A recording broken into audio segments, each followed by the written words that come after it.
जिस औरत ने अपने हाथों से सूअर काट काट कर अपने पति को पढ़ाया, उसी पति ने टॉपर बनते ही उसे सड़क पर तलाक दे दिया। लेकिन उसे क्या पता था कि जिस औरत को वो गंवार कसाई समझ रहा है, वही पूरी राजधानी के सबसे खतरनाक सीक्रेट नेटवर्क की मालकिन है। राजधानी की सबसे भीड़भाड़ वाली सड़क पर नवनियुक्त टॉपर अधिकारी जियांग यानचेन ने सबके सामने अपनी पत्नी सू निंगशुआंग के चेहरे पर तलाकनामा फेंक दिया। तुम जैसी गंवार जो गांव में सूअर काटती थी, मेरे जैसी टॉप स्कॉलर की पत्नी कहलाने लायक नहीं। किंगरो मेरे बच्चे की मां बनने वाली है। ये तलाक लो और मेरी जिंदगी से निकल जाओ। चारों तरफ खड़े लोग तमाशा देख रहे थे।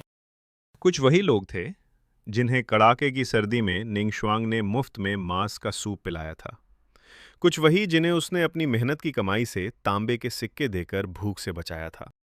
लेकिन आज सबकी आंखों में सिर्फ मजाक था। निंगशुआंग ने कांपते हाथों से तलाकनामा उठाया। उसकी आवाज भारी थी। मैंने सोचा था 3 साल गुमनाम रहकर तुम्हारा साथ दूंगी, तुम्हें पढ़ाऊंगी, तुम्हारे सपनों को अपना सपना बनाऊंगी, क्योंकि तुमने वादा किया था कि सफल होने के बाद कभी मेरा साथ नहीं छोड़ोगे। उसने गहरी सांस ली। लेकिन मैं गलत थी।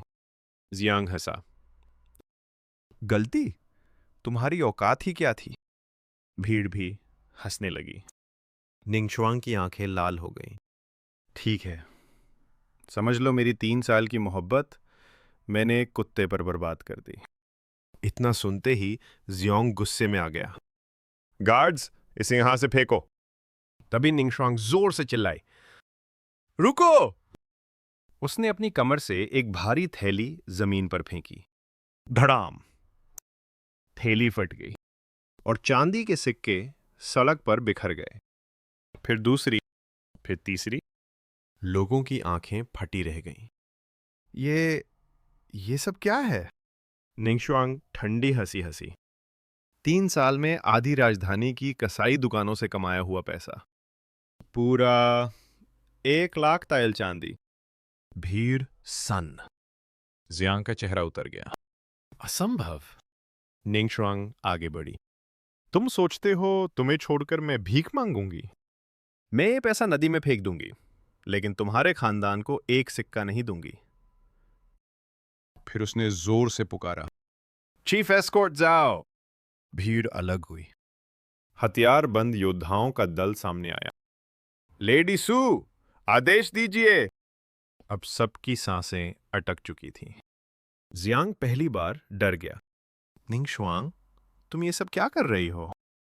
उसने बिना देखे कहा, राजधानी में अब मेरा कोई नहीं। अब मैं अपनी नई किस्मत खुद लिखूंगी। और सीधा पहुंच गई ईस्टर्न डिपो, वो जगह जहां आम आदमी कदम रखने की हिम्मत भी नहीं करता था।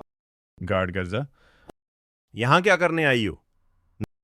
निंगशुआंग ने कहा, अपने 1 लाख तायल के साथ गवर्नर से मिलने। गार्ड हंस पड़ा। क्या समझा है, ये कोई बैंक है? तभी अंदर से भारी आवाज आई, बाहर कौन शोर मचा रहा है? सब तुरंत झुक गए। वो था चियाओ चिंग युआन, ईस्टर्न डिपो का खौफनाक शासक। वो आदमी जिसके नाम से मंत्री कांपते थे। उसने निंगशुआंग को ऊपर से नीचे तक देखा। क्या चाहती हो? निंगशुआंग ने बिना झिझक कहा, मैं अपनी पूरी दौलत ईस्टर्न डिपो को देना चाहती हूं। बदले में वो उसकी आंखों में देखने लगी। मुझे अपनी पत्नी बना लीजिए। पूरा दरबार सन्न। फिर जोरदार हंसी। तुम मेरी पत्नी? जिंग युआन मुस्कुराया। मेरे कुत्ते बनने के लिए भी हर कोई योग्य नहीं। अगर इतनी ही सच्चाई है, उसने छुरी फेंकी। अपनी एक उंगली काट दो। सबको लगा औरत भाग जाएगी, लेकिन छपाक! बिना एक पल गवाए निंगशुआंग ने अपनी उंगली काट दी। खून बह निकला। सब दंग। जिंग युआन पहली बार गंभीर हुआ। उसकी आंखों में अजीब पहचान चमकी। ये औरत पागल नहीं है। ये मेरे जैसी है, उसने धीरे कहा। अंदर आओ। कुछ दिनों बाद ग्रैंड ट्यूटर के महल में जन्मदिन का भव्य आयोजन था। जियांग अपनी नई पत्नी लियू किंगरॉ के साथ शान से बैठा था। तभी दरवाजा खुला।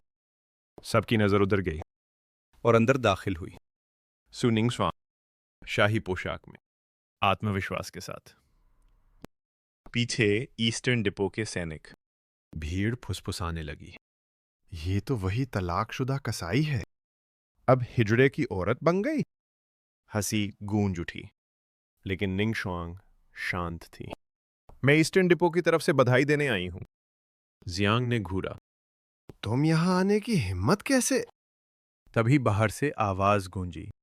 मेरी पत्नी को किसने रोका? दरवाजे खुल गए।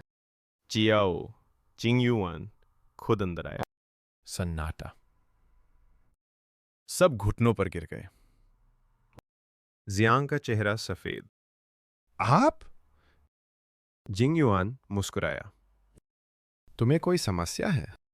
फिर उसने निंगशुआंग की तरफ देखा। किसने तुम्हें परेशान किया? उसने बस जियांग की तरफ इशारा कर दिया। अगले ही पल धड़ाम, जियांग जमीन पर गिरा। चीख। आ! जिंगयुआन ने ठंडी आवाज में कहा, मेरी पत्नी की आंखों को गंदा करने की कीमत है ये। अब खेल बदल चुका था, लेकिन असली ट्विस्ट अभी बाकी था। ईस्टर्न डिपो की जांच में खुलासा हुआ, जियांग ने झूठे सबूत बनाकर ईमानदार अफसरों को फंसाया था। ग्रैंड ट्यूटर भ्रष्टाचार और देशद्रोह में शामिल था। और सबसे बड़ा झटका, लियू किंगरॉ के पेट में जियांग का नहीं, अस्तबल के नौकर का बच्चा था। जियांग टूट गया। नहीं, ये झूठ है। उसकी पूरी दुनिया बिखर गई। उसे गिरफ्तार कर लिया गया। महल जब्त, परिवार खत्म, सब कुछ खत्म। उसी रात जिंगयुआन ने निंगशुआंग से पूछा, तुम सच में कौन हो? निंगशुआंग मुस्कुराए।